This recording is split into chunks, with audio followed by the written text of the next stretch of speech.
Drive into Danger by Rosemary Border. Read by Charles Collingwood.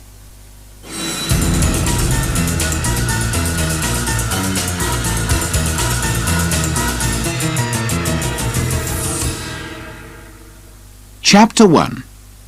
A Truck Without a Driver. Mark Miles and his son Andy are having a bad morning.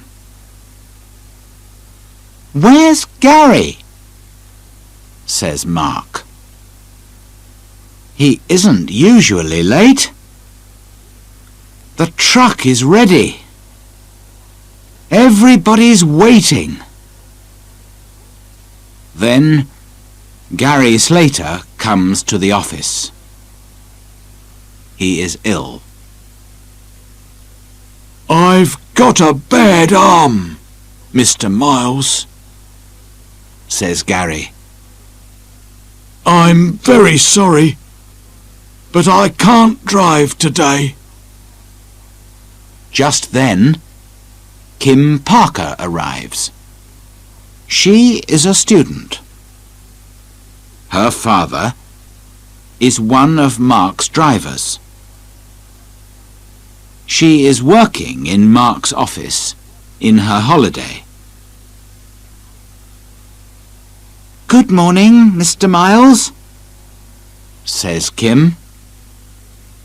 "What can I do first?"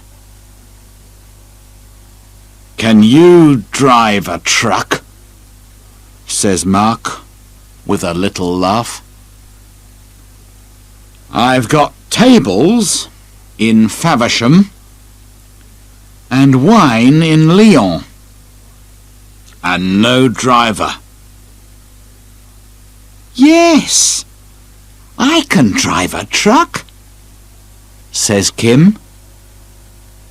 "I've got a license." "Wonderful," says Mark. He is looking happier. "Have you got a passport?" "Of course. It's at home." Suddenly, Mark is much happier. "Okay. Can you take a truck to France? Here is some French money, and these are all the papers. Read them carefully." "Can I go too, Dad?" asks Andy. "I can't drive a truck, but I can drive a car and read a map. And I can speak French. Perhaps I can help Kim." "And you want to go to France? I know." "Okay, you two. Run home and get your passports, your overnight bags, and some sandwiches. There are sleeping bags in the truck, and a mobile phone too. When you come back, go and look at the map with Gary. He drives to France every week. He can tell you about it."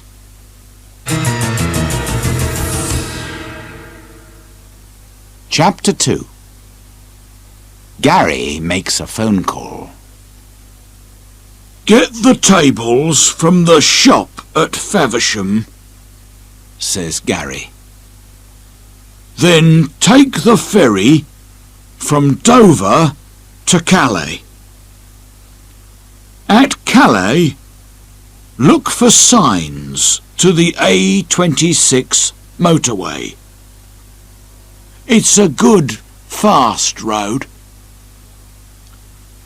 Listen, this is very important.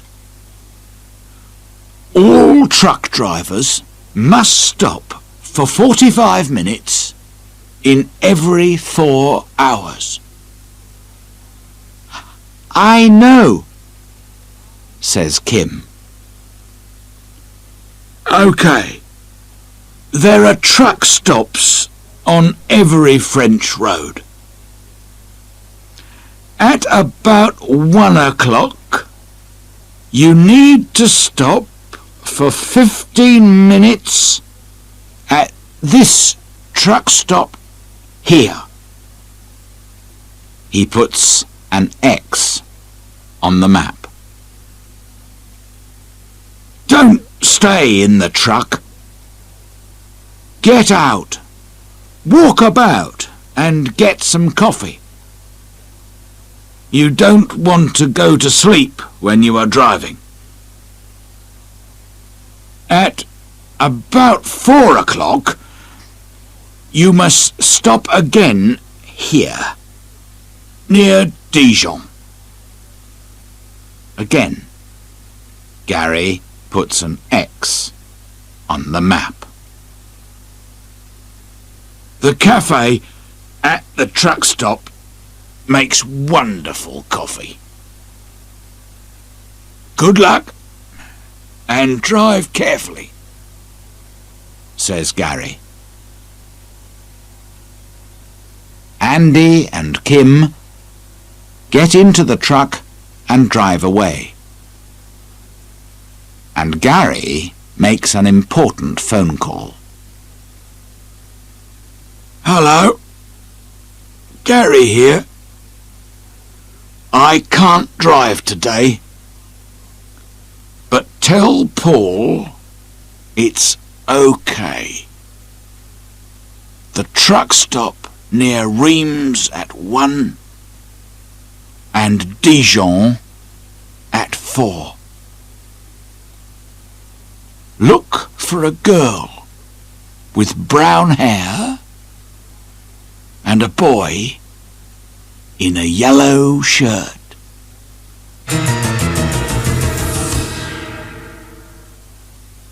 Chapter 3. The truck is losing oil. Andy and Kim arrive at Faversham. They tell the man about Gary's arm. The tables are ready. My men can put them in the truck. We can sit in my office and wait. Would you like some coffee? The man says. They leave the truck and go into the office. Kim and Andy drive to Dover and take the ferry to Calais. They drive off the ferry and out of Calais. They find the motorway and a big stop sign. We need a ticket, says Andy. He puts his hand out of the window to take the ticket. But he is too far away and the ticket goes under the truck. Andy jumps down and goes to get it. OK, I've got it now, Andy calls to Kim. But the truck is losing oil. Not much, but we must do something about it soon. OK, says Kim. I can do that at the truck stop. Come on, let's go. They arrive at the truck stop near Reims at about 1 o'clock. Kim gets under the truck. You're right, she tells Andy. The truck is losing oil, but it isn't very bad. Then suddenly she calls to Andy. Come and have a look at this. there is a box under the truck. Is it a sandwich box? Asks Andy. Perhaps Gary puts his sandwiches in it. Under a hot, dirty, oily truck? Says Kim. Nobody does that. Oh, well, I need some coffee. She goes to the cafe.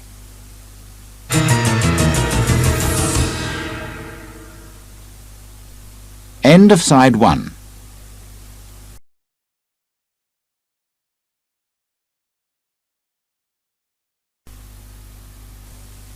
Chapter 4. On the road. They get into the truck again and drive along the motorway. Our next stop is near Dijon, said Andy. Dijon is in Burgundy. They make wonderful wine there. I don't want any wine, laughs Kim, but I do want some coffee. They arrive at the truck stop just before 4 and sit down in the cafe. Suddenly, Andy says, "Someone's looking under the truck." Through the window of the cafe, they see a fat man in a green shirt. He takes something out from under the truck and goes to a red car. "I don't like this," says Kim quietly. "Let's go." A few minutes later, Kim looks in her mirror. "Andy," she says quietly, "there's a red car behind us, and the man in the green shirt is driving. Why is he following us? He's got his parcel." "No, he hasn't," says Andy with a laugh. "He's got our sandwiches."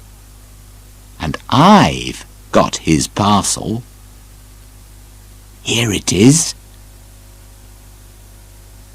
He opens it carefully. In it are about 50 small white paper bags. "What's this?" says Andy. "Drugs, I think," says Kim. "And the man in the green shirt wants them. He doesn't want your sandwiches, and he's angry. We're in danger, Andy. I must do something." The red car is only a few meters behind. Kim stops suddenly. The red car runs into the back of the truck. Kim drives away again very fast. In her mirror, she sees the man in the green shirt standing by his car. "He can't follow us now," Andy says with a smile. But the man is very angry and quickly takes out a small black mobile phone.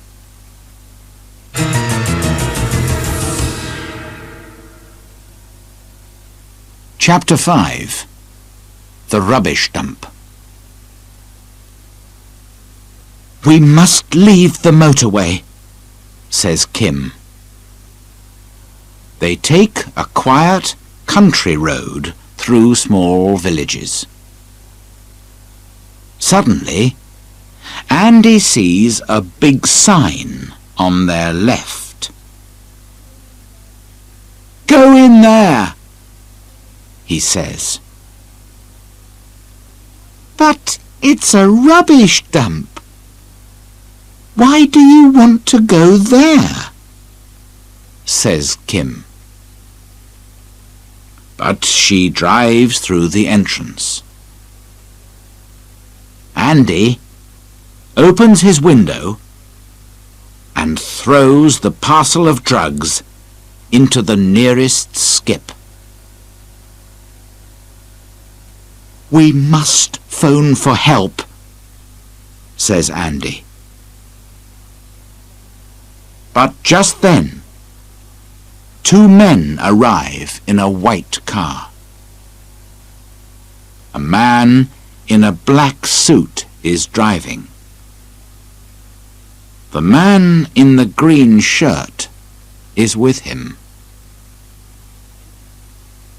The two men leave their car across the entrance and jump out. The man in the suit has a gun. "Now we can't drive out of here," thinks Kim. "Oh dear." The two men run up to the truck and stand by Kim's door. "Give me the parcel," says the man in the black suit very quietly. "Run, Andy!" says Kim. Quickly, Andy opens his door and jumps out of the truck. He runs to the white car. The man in the green shirt follows him. But he is too fat and slow. Andy gets into the car and drives away. Kim opens her door suddenly. The big mirror hits the man in the suit. He falls down and loses his gun. Quickly, Kim jumps out of the truck and gets the gun. "Your drugs are in that skip," she says. "Go and get them. Take your friend with you." The two men go up the ladder and look down into the skip. "Go on," says Kim. "You want them. Go and look for them." The two men jump down into the skip. Quickly, Kim takes the ladder away. Now, the men cannot get out.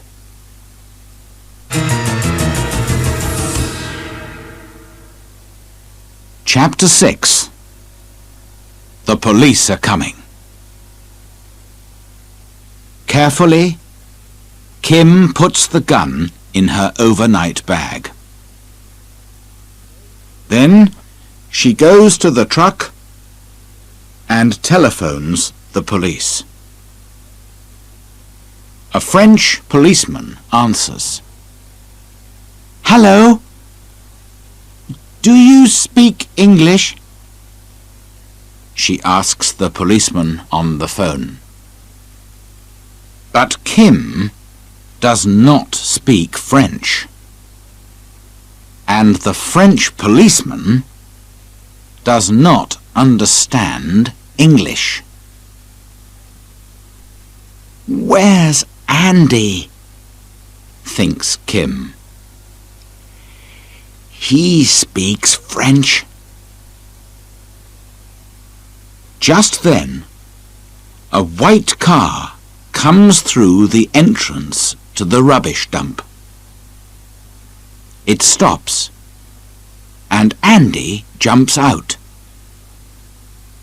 He runs up to Kim. "It's okay, Kim," he says. "The police are coming."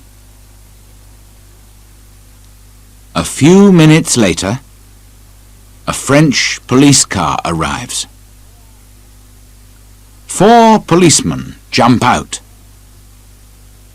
Kim gives them the gun. "Where are the drugs?" asks one of the policemen. "And where are the men?" "In that skip," says Andy with a laugh. The policemen get the ladder. Later that evening, Andy and Kim drive to Lyon with the tables. They have coffee and long French sandwiches in a cafe. Then they go to the wine shop. They arrive very late. A fat little man is waiting for them. He looks angry. "Why are you late?" asks the man. "Well," begins Kim. "It's a long story," says Andy, tiredly.